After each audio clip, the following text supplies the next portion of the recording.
C'était un matin pluvieux à Sao Paulo. Les rues animées reflétaient le chaos typique de la ville, avec des voitures klaxonnant et des piétons se précipitant pour se mettre à l'abri de la pluie.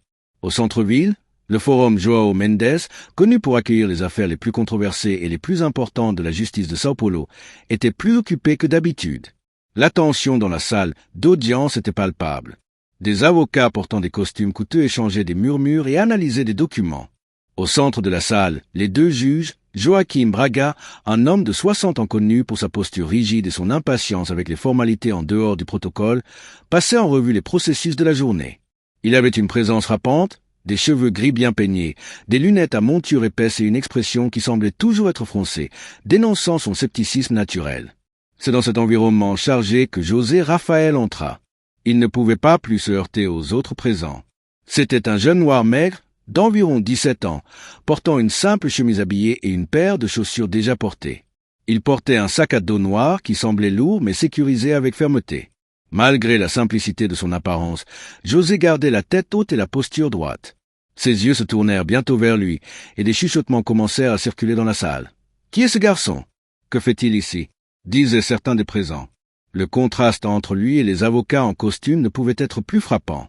José se dirigea vers un banc au fond de la salle et s'assit, ignorant les regards curieux.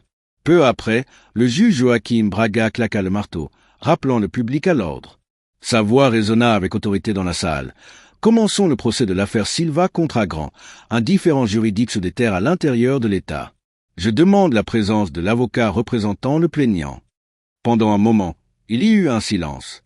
Puis, José Rafael se leva à pas mesurés et se dirigea vers le centre de la pièce.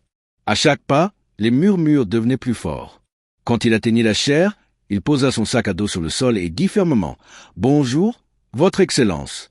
Je m'appelle José Rafael et je suis l'avocat représentant la sénatrice Marta Silva. » La salle était dans le silence complet. Les avocats échangèrent des regards d'incrédulité, et le juge Braga lui-même cessa de feuilleter ses papiers pour observer le garçon. Il ajusta ses lunettes et regarda José avec un mélange d'étonnement et de dédain. « Désolé, vous dites que vous êtes l'avocat de la sénatrice Marta Silva? C'est un vrai public jeune. Nous ne sommes pas dans une répétition de théâtre. Où est le vrai avocat ?» José resta calme. Son ton de voix contrôlé, il répondit « Votre Excellence, je suis l'avocat de la sénatrice Silva. Je suis ici pour la représenter. Selon la loi. » Le juge Braga rit d'un rire court et sec qui se transforma bientôt en sarcasme. « Ce ne peut être qu'une blague. Qui a donné la permission à cet enfant d'entrer ici en tant qu'avocat ?» Il regarda autour de lui, cherchant du soutien dans les expressions tout aussi perplexes des présents. « Allez, mon garçon, ce n'est pas un parc à jouer. Être avocat, c'est sérieux. » À ce moment-là, une voix s'éleva du fond de la salle. C'était Marta Silva, une vieille dame à l'apparence humble. Elle se leva et dit fermement « Il est mon avocat, votre honneur. C'est celui qui a accepté de me défendre alors que personne d'autre ne le voulait. » Le juge Braga plissa les yeux, clairement contrarié. Il claqua le marteau pour faire taire les murmures et demanda à José Rafael de présenter ses lettres de créance. Le jeune homme ouvrit son sac à dos, en sortit une enveloppe scellée et la remit à l'officier de justice. Lorsque l'officier passa les documents au juge, l'atmosphère était à nouveau silencieuse, tout le monde regardant attentivement pendant que le juge analysait les papiers. Son expression changea progressivement de l'incrédulité à la surprise. Il regarda José et, pour la première fois, parla sans sarcasme. « Il semble que vos documents soient en ordre. Vous êtes vraiment un avocat agréé. Mais dites-moi, jeune homme, comment quelqu'un de votre âge a réussi cela ?» José affronta le juge avec sérénité et répondit « Avec beaucoup d'études, votre Excellence. Mais je ne suis pas ici pour parler de moi. Je suis ici pour défendre mon client. » Le juge fut momentanément sans voix mais reprit vite sa posture et annonça « Très bien, puisse vous insister, vous pouvez présenter votre cas. Mais attention, je n'aurai aucune condescendance de ma part. » José retourna à la chaire et commença à organiser ses papiers. La salle était toujours plongée dans les murmures, mais il restait inconscient de tout. Il savait qu'il devait prouver, non seulement au juge, mais à tout le monde, qu'il était à la hauteur du défi. José Rafael était né et avait grandi à Paraisópolis, l'une des plus grandes communautés de Sao Paulo. Il était le fils unique de Dona Vera, une femme en difficulté qui avait élevé le garçon seul depuis que le père de José les avait abandonnés alors qu'il était encore bébé. Dona Vera travaillait comme journalière, nettoyant des maisons dans les quartiers huppés de la ville et bien d'autres. Parfois, Elle partait avant l'aube et ne revenait que tard dans la nuit, épuisée mais déterminée à donner un avenir meilleur à son fils. Dès son plus jeune âge, José s'était montré différent. Alors que d'autres enfants jouaient dans les rues, il préférait passer des heures à lire les quelques livres que sa mère ramenait à la maison, souvent trouvés à la poubelle ou donnés par des personnes pour lesquelles elle travaillait. Quand il commença à fréquenter l'école publique du quartier, il attira rapidement l'attention des enseignants pour son intelligence et sa curiosité. Non seulement il apprenait vite, mais il avait une soif de connaissances qui impressionnait tout le monde. Vers l'âge de 9 ans, José commença à montrer un talent exceptionnel pour résoudre des problèmes mathématiques et une capacité unique avec les mots. L'un de ses professeurs, Senor Arnaldo, remarqua le potentiel du garçon et commença à l'aider en lui apportant des livres et du matériel plus avancé pour qu'il puisse l'étudier. « Tu as quelque chose de spécial, mon garçon. Ne laisse jamais personne te convaincre du contraire », disait l'enseignant. À l'âge de 12 ans, José participa à un concours d'écriture régionale et remporta la première place, battant les élèves d'écoles privées et renommées. Son texte, intitulé « Le droit de rêver », parlait de la réalité des communautés et de l'importance de la lutte pour la justice. Le texte attira tellement l'attention qu'un journaliste local fit un article sur lui, ce qui finit par changer sa vie. Grâce à cette visibilité, José obtint une bourse complète dans une école d'élite à Sao Paulo. Mais cette réalisation s'accompagna de défis. Dans le nouvel environnement, il était constamment la cible de préjugés. De nombreux camarades de classe issus de familles riches se moquaient de son humble origine et du fait qu'il était le seul étudiant noir de la classe. « Qu'est-ce que tu fais ici? Cet endroit n'est pas pour les gens comme toi », disait une fois un camarade de classe. Cependant, José ne laissa jamais ses mots l'ébranler. Il savait qu'il était là par mérite et que sa présence ne dérangeait que parce qu'elle défiait les stéréotypes. Peu importe ce qu'il pense, disait sa mère quand elle le voyait abattu certaines nuits. Tu es ma fierté, mon génie, et cela va beaucoup plus loin qu'il ne l'imagine. Pendant ses années à l'école, José excellait dans toutes les disciplines. Mais il avait une passion particulière pour le débat. Il devint président du club de débat et commença à participer à des concours d'État, défendant toujours des sujets liés à l'équité et à la justice sociale. C'est à ce moment-là qu'il décida qu'il voulait être avocat. « Je veux aider les gens comme nous, mère. Je veux me battre pour les gens que personne n'écoute », disait-il un soir alors qu'il étudiait. À l'âge de 15 ans, José réussit à entrer dans un programme spécial d'études supérieures qui lui permit de terminer ses études secondaires et de commencer la faculté de droit de manière accélérée. Il fréquentait l'université publique pendant la journée et étudiait tard le soir à la maison, toujours déterminé à atteindre son objectif. Lorsqu'il obtint son diplôme à seulement 17 ans, il reçut une reconnaissance spéciale de l'université pour ses brillants résultats académiques. Mais même après avoir obtenu son diplôme, les défis continuèrent. Trouver des opportunités sur le marché juridique, étant jeune, noir et d'origine humble, n'était pas facile. Il passa des mois à livrer des CV et à faire face à des regards de dédain. Mais José n'abandonna pas. Il savait que sa plus grande arme était ses connaissances et sa détermination. Lorsque Dona Marta Silva, une voisine de longue date de sa mère, demanda de l'aide juridique, José n'hésita pas à prendre l'affaire en main, même s'il savait que ce serait difficile. Dona Marta était confrontée à un litige avec une grande entreprise qui prétendait avoir un droit sur la terre où elle et sa famille avaient vécu pendant des décennies. Sans avoir d'argent pour engager des avocats renommés, elle fit confiance à José, le garçon qui avait grandi à côté d'elle et qui était maintenant avocat. « Croyez-vous que vous pouvez m'aider » demanda Dona Marta, les larmes aux yeux. « Non, Dona Marta, je ne crois pas. Je sais que je peux, » répondit José. Il décida alors que ce serait la première bataille d'une longue série. Il savait que ce ne serait pas facile, mais comme dans toute sa vie, il était prêt à lutter contre l'adversité. C'était le jour de l'audience. Le forum João Mendes à Sao Paulo était occupé. Des avocats expérimentés défilaient avec leurs mallettes en cuir, les clients attendaient anxieusement, et l'air était chargé de formalités.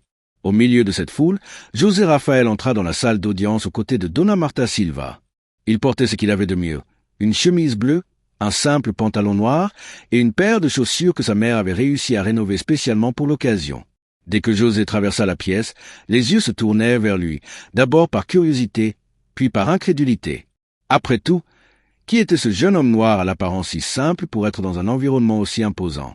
Dona Marta marchait à ses côtés, les mains tremblantes, mais l'expression confiante de José la réconfortait. Le juge Joaquim Braga, déjà assis en position d'autorité, observait les mouvements. Rien ne semblait échapper à son regard strict.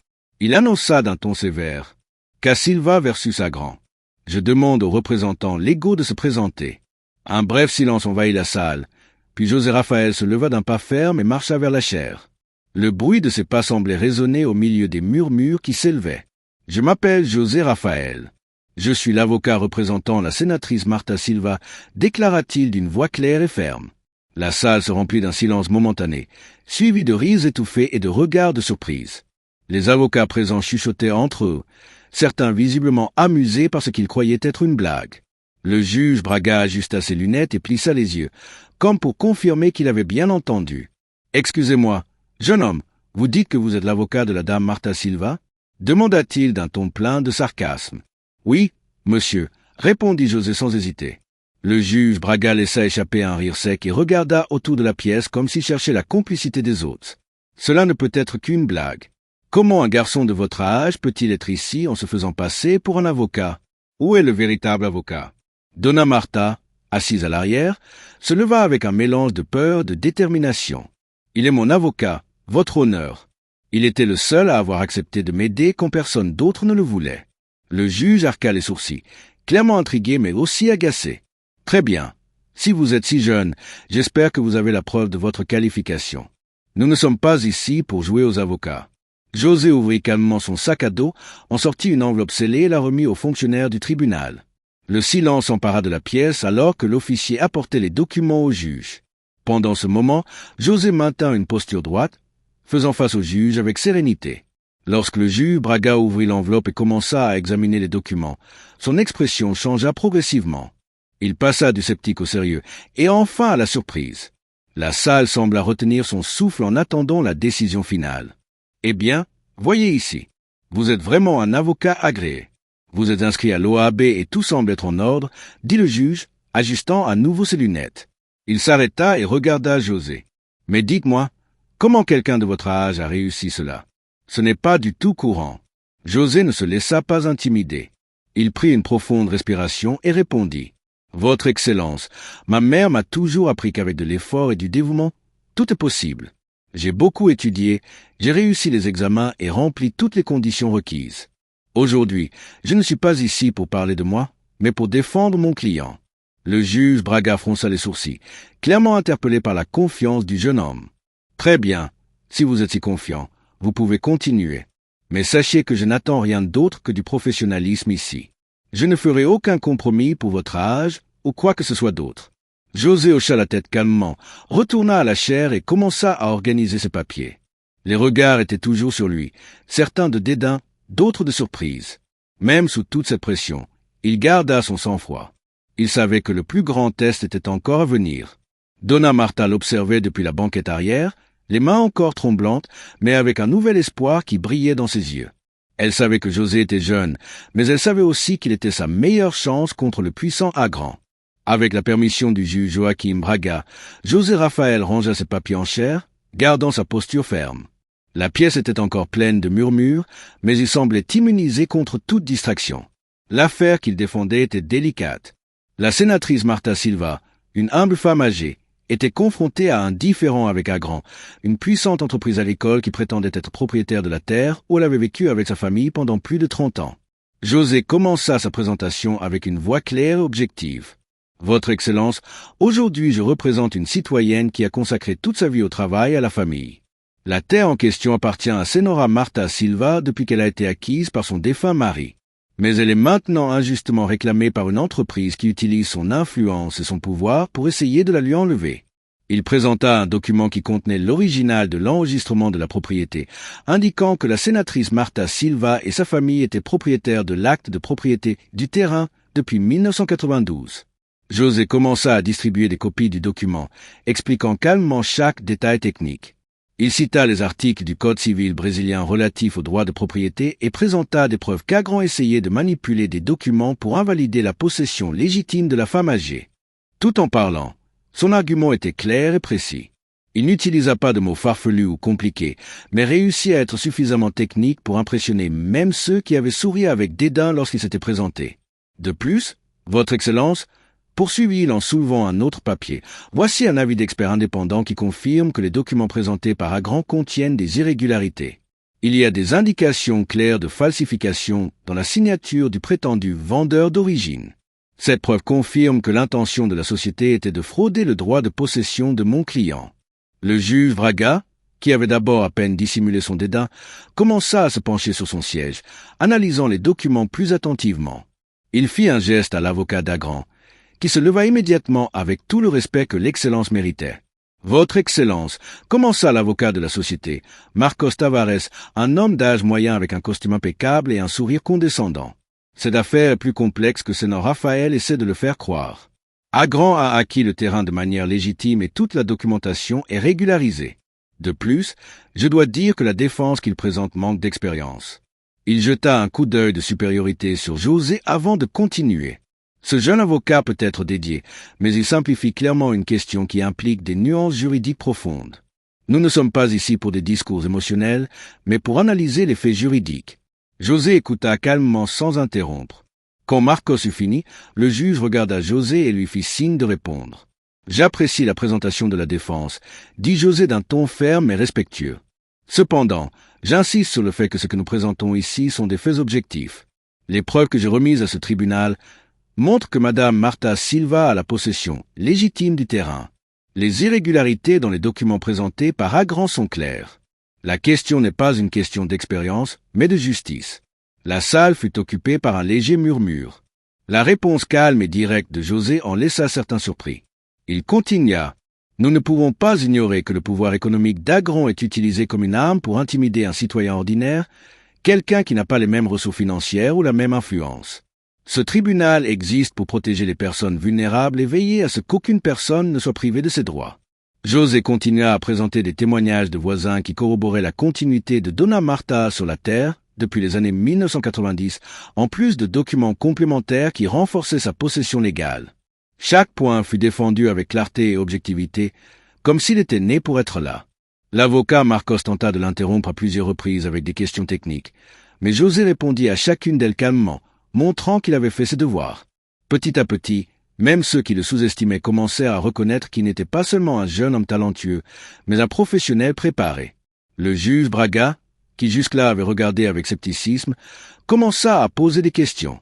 José répondit à chacune d'elles avec précision, démontrant qu'il maîtrisait non seulement l'affaire, mais aussi les bases juridiques nécessaires pour la défendre. « Sénor Raphaël, » dit le juge, « je dois admettre que votre argument est très bien fondé. Mais j'ai encore un doute. La propriété de la terre est-elle aussi claire que vous le dites ?» José prit une profonde respiration et répondit. « Votre Excellence, l'affaire est arrivée à ce tribunal parce qu'Agrand a utilisé son influence et ses ressources pour créer des retards dans le processus et faire pression sur mon client pour qu'il abandonne. Mais Dona Marta Silva n'a pas abandonné, et je suis ici pour m'assurer que la justice prévaut. » La réponse directe de José sembla impressionner le juge. Il hocha la tête lentement, et le murmure dans la salle s'intensifia. Même Marcos Tavares sembla gêné par la confiance de José. Mais José savait que la bataille était loin d'être terminée. Il avait attiré l'attention du tribunal, mais maintenant il devait s'assurer que ses preuves étaient suffisantes pour gagner l'affaire. L'atmosphère dans la salle d'audience était électrisante. Après la présentation méticuleuse de José Raphaël, tous les yeux étaient fixés sur le jeune avocat.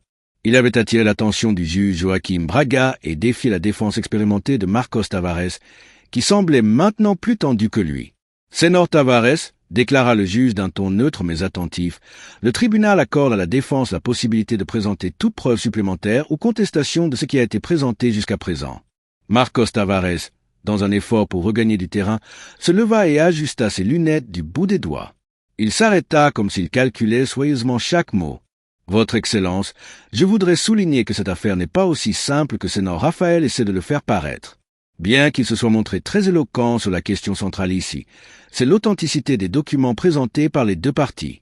Et comme nous le savons, il faut une connaissance technique et une expérience approfondie pour faire face à ces nuances. » Il jeta un autre regard condescendant sur José, essayant de le déstabiliser.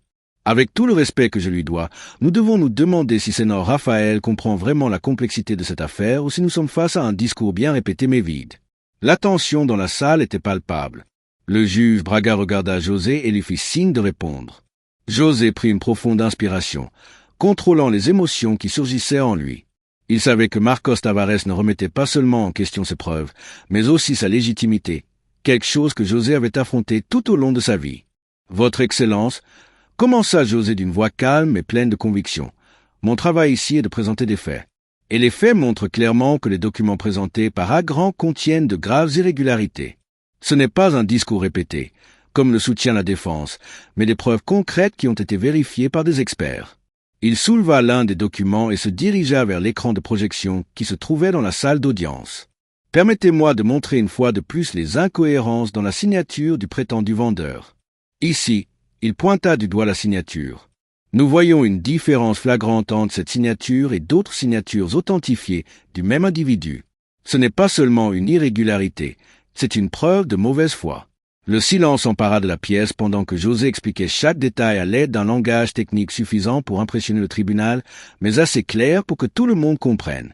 Il cita des articles spécifiques du Code civil brésilien, insistant sur le fait que la manipulation des documents était une tentative de fraude. « Votre Excellence », continua José en se tournant vers le juge, « cette affaire ne concerne pas seulement les documents ou la propriété. Il s'agit d'un principe fondamental de la justice. Ma cliente, Dona Marta Silva, a consacré sa vie à cette terre. Elle a élevé ses enfants ici, planté des arbres et entretenu la terre. Ce n'est pas seulement un morceau de terre pour elle, c'est l'histoire de sa famille. » José s'arrêta, laissant ces mots résonner dans la salle avant de conclure. « Votre Excellence, ce qui est jugé ici est plus qu'une propriété. C'est la dignité d'une citoyenne brésilienne qui a fait confiance au système judiciaire pour la protéger. » Le juge Braga soutint son menton d'une main, pensif. Il sembla évaluer non seulement les paroles de José, mais aussi l'impact qu'elles avaient eu. Quand Marcos Tavares tenta de parler à nouveau, le juge leva la main, indiquant qu'il devait attendre. « Je vais me donner un peu de temps pour examiner les preuves présentées par les deux parties avant de prendre ma décision. Ce tribunal va s'ajourner pendant 1 heure. » Dès que le juge quittait la salle, le murmure reprit. Beaucoup de ceux qui étaient présents commencèrent à discuter de la force des arguments de José. Certains avocats plus âgés, qui s'étaient d'abord moqués de lui, regardaient maintenant le jeune homme avec respect. Dona Marta s'approcha de José et lui prit la main. « Merci, mon fils. Quoi qu'il arrive, tu as fait plus pour moi que je ne pouvais l'imaginer. » José sourit en lui serrant la main. « Dona Marta, nous n'avons pas encore fini. Nous allons jusqu'au bout. » Le juge Braga entra avec une expression sérieuse et s'assit. Il claqua le marteau, demandant le silence. Après avoir soigneusement analysé les preuves présentées et écouté les arguments des deux parties, ce tribunal a rendu une décision. L'authenticité des documents présentés par Agrand a été sérieusement mise en doute, déclara-t-il, tandis que les preuves apportées par le demandeur étaient constantes et fondées. Par conséquent, je me décide en faveur de la Senhora Marta Silva. La propriété reste à votre nom. La salle éclata en murmures et en exclamations de surprise. Dona Marta, émue, serra José dans ses bras. Le juge regarda alors directement José et, pour la première fois, parla d'un ton plus doux. « Senhor Rafael, je dois admettre qu'au début, j'avais de sérieux doutes sur vos capacités. Mais aujourd'hui, vous avez prouvé que le talent et le dévouement peuvent surmonter n'importe quel préjugé. Cette cour vous remercie de nous rappeler le véritable but de la justice. » José hocha visiblement la tête, ému, mais gardant son sang-froid. Il savait que ce moment était plus qu'une victoire judiciaire, c'était une étape importante dans sa lutte contre les préjugés qu'il avait toujours affrontés. Le verdict du juge Joaquim Braga résonna dans l'esprit de toutes les personnes présentes dans la salle d'audience. Le jeune avocat José Rafael avait non seulement gagné l'affaire, mais avait également changé la perception de ceux qui doutaient initialement de lui. Le nom de José Rafael commençait déjà à être murmuré dans les couloirs du forum João Mendes, non seulement comme un avocat talentueux, mais aussi comme un symbole de détermination et de dépassement. Dona Marta Silva, encore émue, essuya ses larmes tout en remerciant le jeune homme. « Tu n'as pas seulement sauvé ma maison, José, tu as sauvé mon histoire, l'héritage de ma famille.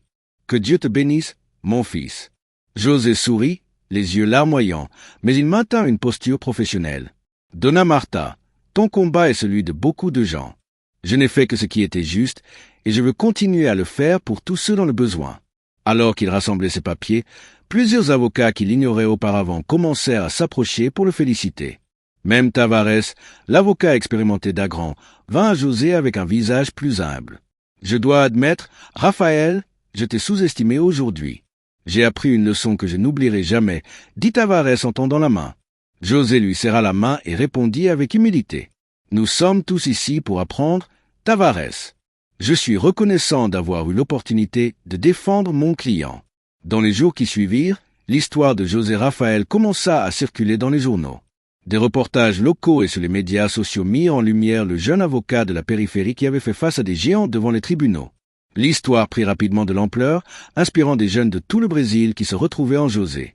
Des messages commencèrent à lui parvenir à travers les réseaux sociaux. L'un d'eux, d'une jeune femme nommée Luana, attira son attention. « José, ma famille vit dans une situation difficile, et parfois j'ai l'impression que mes rêves d'étudier et de changer notre réalité sont impossibles. Mais après avoir écouté ton histoire, j'ai réalisé que nous ne pouvons pas abandonner. Merci d'être une source d'inspiration. » José répondit à chaque message, encourageant les jeunes à persévérer dans leurs rêves et à croire que l'éducation est la clé pour transformer les réalités. Avec la répercussion de l'affaire, José décida d'aller plus loin. Il créa un projet appelé « Justice pour tous », qui offrait une assistance juridique gratuite aux personnes à faible revenu et un mentorat pour les jeunes intéressés par le domaine du droit. En partenariat avec des avocats bénévoles et des universités, le projet commença à organiser des ateliers dans les communautés périphériques, montrant aux jeunes que la connaissance pouvait être une arme contre les injustices. Lors du premier événement du projet, José s'adressa à un groupe de jeunes et d'adultes. « J'ai également été sous-estimé. On m'a dit que ma place n'était pas ici, mais j'ai prouvé que notre place est là où nous nous battons pour elle. Je veux que vous sachiez que vous êtes capable, que vous avez de la valeur et que vous pouvez changer vos histoires. » Des mois après l'affaire, José reçut un appel inattendu. Le juge Joaquim Braga l'invita à un événement au Forum João Mendes. À son arrivée, José fut surpris par une cérémonie en son honneur. Le juge, avec un visage moins sévère, s'exprima devant un public d'avocats, de juges et d'étudiants. Lorsque j'ai rencontré Sénor Raphaël, j'avoue que j'étais sceptique. Mais aujourd'hui, je peux dire avec fierté qu'il m'a appris quelque chose de fondamental. La justice ne se mesure pas par l'âge, par l'apparence ou par l'origine de ceux qui la défendent. Ce jeune homme est un exemple de ce que nous devrions tous rechercher dans notre profession. Le juge remit à José une plaque de reconnaissance avec les mots « pour son dévouement à la justice et pour l'inspiration qu'il apportait à beaucoup ». Malgré la reconnaissance, José n'oublia jamais celle qui avait toujours cru en lui, sa mère. Par un après-midi tranquille, il rentra à la maison avec un bouquet de fleurs et la plaque de reconnaissance dans ses mains. Madame Vera, qui l'attendait avec un sourire fier, le serra dans ses bras, les larmes aux yeux. « C'est pour toi, maman, » dit José en lui remettant la plaque. « Rien de tout cela n'aurait été possible sans toi. J'ai toujours su que tu étais spécial, mon fils, » répondit Madame Vera. « Mais le plus beau de tout, c'est le cœur que tu as. Ce n'est pas seulement pour ce que tu fais, mais pour ce que tu fais pour les autres. » Au fil des ans, José continua de briller en tant qu'avocat et mentor. Son histoire n'était pas seulement de gagner une affaire, mais aussi de briser les barrières, d'inspirer le changement et de montrer que le talent et la détermination n'ont pas de couleur, d'âge ou d'origine. Dans une interview pour une émission de télévision, José résuma son parcours avec des mots qui résonnèrent dans tout le pays. La justice, pour moi, n'est pas seulement une profession, c'est une mission. Et chacun de nous a le pouvoir de faire la différence, aussi petite que cela puisse paraître. Mon histoire n'est que le début. J'espère qu'elle inspirera beaucoup d'autres à continuer à se battre, peu importe les obstacles.